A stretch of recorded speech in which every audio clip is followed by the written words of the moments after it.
Olá, que bom que você chegou para mais um bate-papo. Eu sou Vivi Costa e hoje vamos conversar sobre hipertensão, a doença que atinge 1 a cada 3 adultos no mundo. Muitos nem sabem que tem e quem sabe, muitas vezes não consegue controlar essa pressão. Por isso, vamos entender como evitar, como tratar a pressão alta? A minha convidada de hoje é a cardiologista Cris Paulini, especialista pela Sociedade Brasileira de Cardiologia. É um prazer ter você aqui. Prazer, Vivi. Que maravilha a gente estar juntas para falar de um tema tão relevante e muito frequente no mundo inteiro, né? Pois é, e a gente precisa entender, porque muitas pessoas querem saber, tem sintomas? Não tem? A gente vai conseguir hoje tirar algumas dúvidas. E esse assunto, Cris, acabou que foi muito falado ultimamente, porque a Sociedade Brasileira de Cardiologia divulgou novas diretrizes para definir quando o paciente é considerado hipertenso. Isso gerou algumas dúvidas. O que de fato muda? Bom, realmente saíram as novas diretrizes sobre monitoramento ambulatorial da hipertensão. E, hoje em dia, por que foi feito isso? Para ficar mais acessível à população. O que, de fato, muda é que, numericamente, esse dado era considerado 13,5, 135 por 85, e, ambulatorialmente, isso abaixou para 130 por 80. Por que isso? Porque muitas vezes a pressão do consultório não é a pressão real, né? E a gente está com um paciente ali uma vez, duas, né? Ele pode ficar meio tenso na hora de medir? Com certeza. Esse é a famosa hipertensão do avental branco. Então, há pessoas, quando chegam no médico, a pressão se eleva por estresse, por ansiedade, por uma série de questões. E que, de fato, não é a pressão real desse indivíduo. E a orientação é o quê? Medir em casa, ter um aparelho em casa, e qual é a forma certa? Ah, boa pergunta. Eu sempre oriento meus pacientes a terem um aparelho em casa, de preferência de manguito no braço, né? Pode ser aqueles aparelhos de pulso, até pode ser, mas preferencialmente um elétrico, né, um automático de manguito. Agora, um dado importante, precisa ser validado pelo Inmetro. Então, há muitos aparelhos à venda, há relógios, há anéis, há pulseiras. Ok. Elas dão uma orientação. Perfeito, mas não são exatas, né? E precisam ser validadas. Essa tecnologia vai chegar? Com certeza vai chegar, né? A medicina também está aí na era das tecnologias em saúde. Mas a gente precisa de um aparelho validado pelo Inmetro. E o ideal é o quê? É medir de manhã, de tarde, de noite, ou na mesma hora que você faz aquela medição, repetir ali mais 2, 3 vezes? Qual é o ideal? Perfeita essa pergunta. O ideal é a gente medir, por exemplo, de manhã, depois que você já fez xixi, porque quando você está com a bexiga cheia, isso pode elevar a pressão arterial. Se ela deu um pouco mais alta, você pode esperar uns 5 minutos e medir novamente. Você pode esperar mais 5 minutos e medir novamente e fazer a média dessas 3 pressões. Porque a mesma coisa também pode acontecer. Às vezes o indivíduo é um pouco mais ansioso e nem sempre a primeira pressão é a pressão real. E o ideal também é a pessoa se acalmar um pouquinho, fazer uma respiração, para começar a fazer essa medição correta, porque às vezes a pessoa acabou de subir a escada, né, sentou ali, ou passou por algum processo que ela ficou ali psicologicamente um pouquinho abalada. Isso tudo vai refletir diretamente na pressão? Reflete diretamente na pressão. Eu sempre brinco, minha pressão é super boa até então, né? Porque eu também estou envelhecendo e a idade é um fator de risco para o aparecimento da hipertensão. Mas, eu brinco e falo, até a minha, que é 9/7, se eu bater o carro, tomar um susto, ela vai subir. Isso é fisiológico, né? A pressão é um produto da frequência cardíaca vezes o volume que tem dentro do coração. Então, ela é um estado hemodinâmico. Ela se altera quando você está dormindo, ela está baixa, porque sua frequência não cai. Quando você faz a respiração da meditação. E o porquê que a meditação é tão importante e está no guideline da Sociedade Brasileira de Cardiologia como uma medida adjuvante para o tratamento da hipertensão. A respiração profunda, diafragmática, ela estimula o sistema nervoso parasimpático, aquele que reduz a frequência cardíaca. O estresse estimula o simpático, aquele que aumenta a frequência cardíaca. Lança cortisol, adrenalina na corrente sanguínea, consequentemente a pressão vai aumentar no estresse.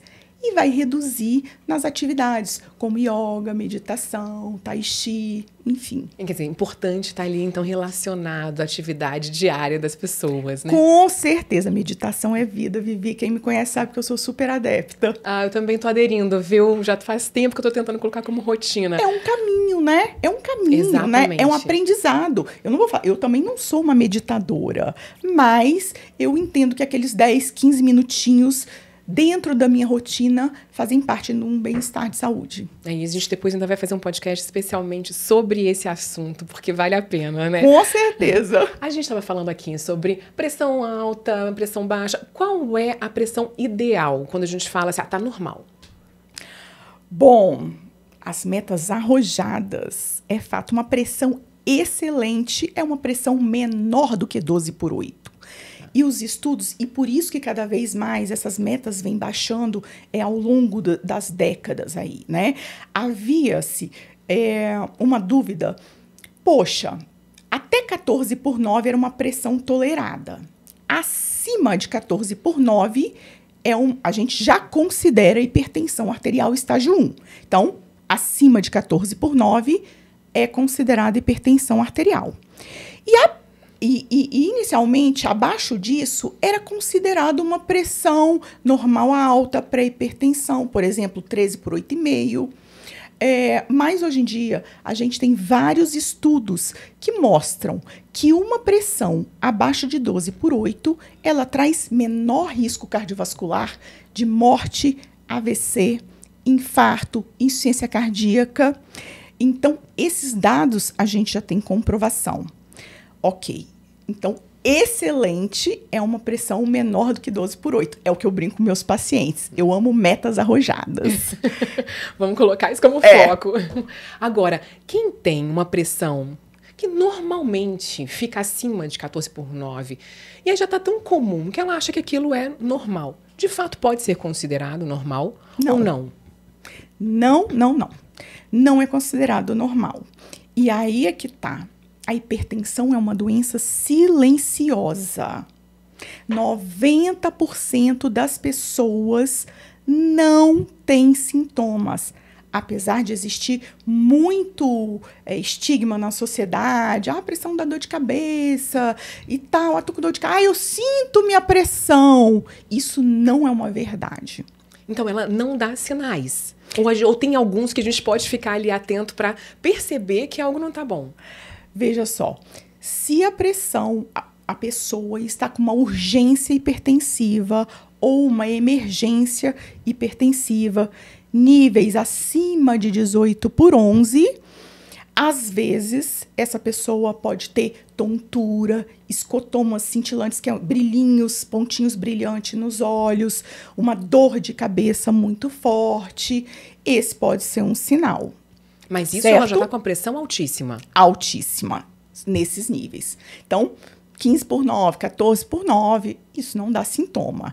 E ela está, ao longo do tempo, causando dano na sua parede arterial, no endotélio vascular, que a gente chama. Então, qual é o risco de ter essa pressão elevada?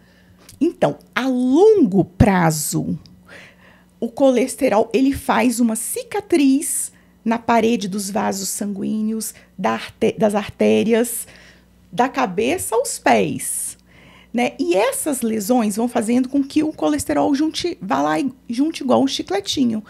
E, por exemplo, forma a aterosclerose, que é a doença mais temida aí no mundo inteiro, é a formação de placas, que está associado ao risco de infarto, ao risco de derrame, ao risco de morte, né? Agora, se não dá sinais ao longo desse processo, enquanto ela está levemente mais alta, como que a gente consegue controlar, saber se essa pressão ela anda dando picos? Então, aí vem a nossa medida, o nosso guideline, né? Então, é importante que a gente monitore a pressão, pelo menos aí, que você conheça os seus números. Eu gosto muito de falar esses dados. No caso, a gente está falando sobre hipertensão, mas também sobre o colesterol, sobre o peso, sobre o sono, sobre a glicose, o diabetes. Conheça os seus números. Então, o que é preconizado para a população? Meça sua pressão ao menos uma vez ao ano. Tá fácil, né? Uma vez ao ano foi bom. É. E a partir de que idade? Qualquer idade. Você sabe que um dado interessante da Sociedade Brasileira de Cardiologia é que 10% das nossas crianças já estão hipertensas. É mesmo. E a gente, às vezes, acha que criança não precisa nada. Isso, não precisa nem medir. Pois é, mas precisa medir e precisa acompanhar. E a pressão em criança é diferente? A gente fala ali em 12/8, né? 12/8. É. Para criança também é essa mesma medida? São valores um pouquinho mais baixos, porque depende da circunferência do braço, né? Bom, então é importante, tanto criança quanto adulto, qualquer pessoa, uma vez por ano, é o ideal para saber acompanhar essa pressão. Pelo menos isso, né? Esse é um mínimo. Agora, por exemplo, se eu já tenho uma pessoa hipertensa, se você já sabe ser portador de hipertensão arterial, pelo menos uma vez ao mês, meça a sua pressão. Você vai em qualquer médico, ginecologista, urologista, clínico. Veja só, não existe cardiologista suficiente para tratar a hipertensão de todas as pessoas. Então, é importante que isso seja divulgado e que isso possa ser tratado por médicos da saúde da família, clínicos gerais, o ginecologista, que é, né, o clínico muitas vezes da mulher, o urologista, que é o clínico do homem. Então, os médicos têm que começar o tratamento da hipertensão arterial. Incrível, você falou, vou envelhecer, essa pressão vai mudando. Quer dizer, ao longo da vida, é natural que essa pressão aumente? É um fato. Isso está estreitamente ligado ao envelhecimento arterial. A brincadeira que eu faço é que, bom, quem chegar lá nos 80, 100 anos, a chance de ter hipertensão é muito alta, né? Então, a gente sabe que, em média, 30% da população, essa é a incidência da hipertensão arterial no mundo, quando a gente ultrapassa 60 anos, essa incidência sobe para 65%. Então, ela está estritamente ligada ao envelhecimento. E aí, é obrigatoriamente necessário entrar com uma medicação? A gente pode pensar em começar a tratar, e aí ela tem cura? Ou não? Quando você entra nessa de pressão um pouquinho mais alta ao longo da vida, você vai precisar tomar remédio para a vida toda? Vivi, a hipertensão é uma condição crônica de saúde, assintomática e incurável, no sentido de que você tem que usar medicação para o resto da vida. Agora sim, se a gente tem, por exemplo, um paciente jovem, né, uma pessoa jovem, com obesidade, que é um fator de risco que está aí no nosso meio e chega aí a 30% das pessoas com obesidade e quase 70% com sobrepeso. Então, vale lembrar que a cada 10 quilos que a gente perde, a gente pode reduzir até 10 milímetros de mercúrio na pressão. Então, ela está com uma pressão 14/9. Mas está com obesidade, IMC de 35. Ela come na rua, é estressada, fast food, insônia, não dorme. Essa pessoa que tem uma hipertensão que a gente chama estágio 1, a gente pode sim ter 6 meses de acompanhamento sem medicação, mas a gente tem que instituir essa mudança ativa no estilo de vida. Isso pode ser modificável. Entendi. Agora, vamos dizer, eu pego você, magra, faz exercício, tem uma alimentação saudável, tem uma genética positiva, sua mãe é hipertensa, que é um outro fator importante para a hipertensão, você já está com uma pressão de 14/9. Então, provavelmente, o seu diagnóstico de hipertensão chegou e a gente vai ter que tomar medicação para a vida toda. Por quê? Porque você tem pouco a acrescentar nas mudanças do estilo de vida. E isso normalmente costuma acontecer depois dos 60, 65 anos? Demais. Não só dos 60, né? Eu costumo dizer, por exemplo, os 50 anos é um cara ou coroa. E para a estatística isso é verdade. Uma pessoa entre 50 e 60 anos tem 45% de chance de ter hipertensão. Uhum. É o dobro das pessoas que estão entre 40 e 50 anos. Agora, você falou de alguns fatores de risco. Genética também influencia? Você falou se a mãe tem, se o pai tem, isso já te dá um sinal de alerta? Sim, a genética, sobretudo se o pai tem e a mãe tem, parentes de primeiro grau, tem um papel fundamental na gênese da hipertensão. É um dos principais fatores. A gente tem inúmeros genes envolvidos na incidência da hipertensão. Cigarro, bebida, também influencia? Também. Aí vem os hábitos que a gente pode evitar, né? O cigarro, ele lesa essa parede arterial, liberando um tanto de substâncias ruins que fazem o vaso ficar estreito e propiciam o aparecimento da hipertensão. Cigarro, álcool em excesso. Álcool estimula o sistema renina, angiotensina, aldosterona, que é quem propicia o aparecimento da hipertensão do ponto de vista renal. Então, isso está muito associado à hipertensão. E a gente fala sobre esses riscos, um derrame, AVC ou problemas renais, tudo isso está diretamente também relacionado a essa hipertensão. Sim, eu costumo dizer que, por exemplo, problemas renais, hemodiálise. A gente é um país em desenvolvimento, né? Não é um país super desenvolvido. Então, a gente tem um pobre controle da pressão. No mundo inteiro, o diabetes é a primeira causa de hemodiálise. No Brasil, é a hipertensão. Você vê, é o país subdesenvolvido nesse sentido. Por quê? Porque não há controle dessas pessoas. E quando a gente não tem esse controle, as consequências chegam, né? Então, hemodiálise é uma delas. O derrame, né, o vulgo AVC, né, o AVC, o vulgo derrame, está estritamente associado a níveis pressóricos elevados. O infarto está muito associado. Por quê? Porque a prevalência da hipertensão sem controle é alta. Agora, todos esses problemas de saúde associados ali à hipertensão, eles podem acontecer, assim, é um processo, ao longo dessa pressão mais alta, ou costuma acontecer quando essa pressão fica dando alguns picos? Pode acontecer. Na verdade, o mais comum é ao longo do processo. Eu costumo dizer que é ao longo de décadas que as doenças acabam acontecendo, né? Então, a nossa prevenção tem que começar desde que a gente nasce. Uhum. Essa é uma frase interessante. Mas, claro, se você tiver um pico grande, às vezes você pode ter vasinhos, malformações cerebrais, que a gente não sabe que tem. Isso pode propiciar também, por exemplo, o aparecimento de um derrame hemorrágico, algo mais sério nesse sentido. E a gente veio falando aqui sobre, enfim, tem uma medicação, né, adequada. Essas medicações, normalmente, elas são associadas, você consegue tomar só uma medicação para pressão ou acaba tendo que tomar outros remédios ali que são associados para essa pressão baixar? Depende de cada paciente?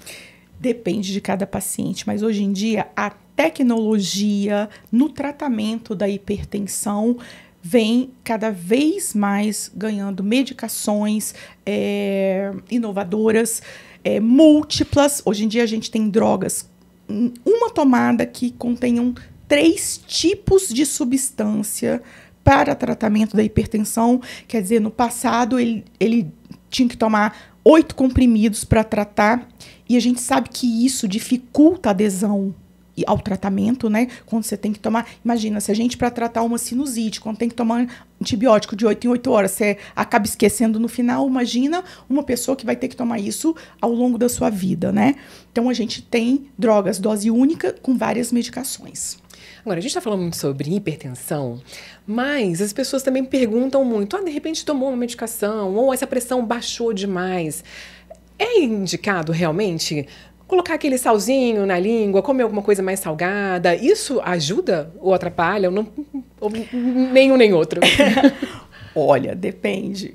Depende se essa pressão muito baixa tem sintomas. Se você tá com uma pressão de 8/5, e aí pode ter várias causas, desidratação, enfim, às vezes uma virose, náuseas, vômitos, diarreia.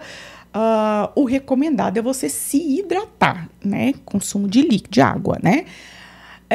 Mas não, se você tem uma pressão de 9/6 e tá aqui, conversando comigo, trabalhando, essa é uma pressão normal, não precisa usar sal, né? É uma pressão normal. Então, quando isso acontece, o problema é quando tem sintomas. E pressão baixa, muito baixa, muitas vezes dá mais sintomas do que pressão alta. Que dá o que? Essa náusea, tontura, náusea, sonolência, né, mal-estar. Então, certo? Talvez o sal ali rapidinho, hidratação, é quando tem aquele pico também. Na verdade, não é nem o pico, né? Quando você baixa, né? demais. Abaixa. Isso. Mas o mais importante é botar as pernas para cima. Você deita, coloca a perna para cima, o retorno venoso se restabelece e tá tudo bem. Ótimo. Agora, o inverso. A pressão subiu muito. O que pode ser feito para, de repente, essa pressão rapidamente baixar? Olha que a respiração da meditação nessa hora é fundamental, mas muitas vezes esse indivíduo, às vezes, vai precisar procurar um pronto-socorro se ele tem níveis acima de 18/11 de pressão e isso foi confirmado. O ideal realmente é procurar logo uma emergência. Né, para poder ser avaliado se existem outras questões, né? A gente falou muito aqui também sobre como evitar, né, essa vida mais saudável. E você tem, inclusive, começou um programa específico para tentar ajudar seus pacientes, que, aliás, vem muito, assim, equivalente ao nome do nosso Viva Mais, Viva Bem. Como é que é isso? Que coincidência maravilhosa. Você vê a nossa sintonia. Exatamente. Eu pensei por isso, sabe, Vivi? Na medicina, uma das coisas mais difíceis é a adesão a esse estilo de vida saudável. E quanto mais a gente progride nos estudos científicos, mais a gente volta lá atrás. É que o básico e o equilíbrio é fundamental. Então, o nosso é só viva leve, viva melhor. O leve de uma vida mais leve, de ter um peso melhor, por conta do sobrepeso, dos índices de sobrepeso muito altos, e isso impacta muito em toda a minha especialidade, que é na cardiologia, né? Isso piora todos os fatores de risco. Então, é para ajudar pessoas. A gente fez no Instagram gratuitamente para que elas possam aderir a um estilo de vida melhor e que a gente possa poder comunicar, ter uma comunicação mais assertiva em relação ao estilo de vida. E aí no Instagram você vai dando dicas também do que as pessoas podem fazer? Isso, assim, meu Instagram não é um Instagram médico, não, é um Instagram muito dia a dia, né? Mas eu vivo isso, né? Eu busco viver essa longevidade saudável, né? E a gente constrói hoje quem a gente quer ser aos 80, 100 anos, né? Esse é um ponto importante. Então, a gente precisa... Óbvio que a vida é uma montanha russa. Ora a gente está aqui em cima, mas ora a gente está aqui embaixo. Mas a autoconsciência, a autorresponsabilidade te traz sempre a buscar aquela perninha do estilo de vida que está falhando. E às vezes essa é a grande dificuldade, né? As pessoas querem tudo ali de imediato. Mas a gente está sabendo, a gente está vivendo, a gente quer viver mais, viver bem, viver leve, viver melhor. Claro! Enfim, e para isso a gente tem percebido que é agora que a gente tem que cuidar, né? Isso. Porque como a hipertensão, por exemplo, se você quer viver muito, provavelmente a sua pressão vai mudar ao longo do tempo. E você tem que começar a cuidar agora, né? Para que seja um pouco mais leve lá na frente. Sem dúvida. E a atividade física também é extremamente importante. Fundamental. Atividade física, se eu pudesse receitar um único medicamento para qualquer pessoa, para qualquer coisa, é o exercício. E é de graça, né? Então, é de graça, não é exercício que você precise ir para academia. Claro, se você tiver uma atividade resistida, mas isso pode ser feito em casa também.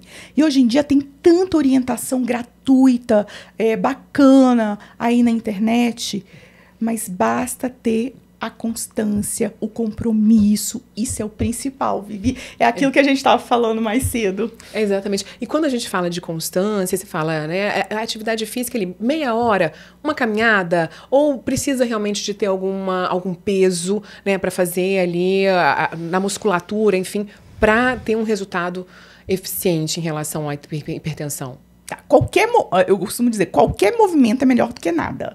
Então, a gente já parte desse princípio.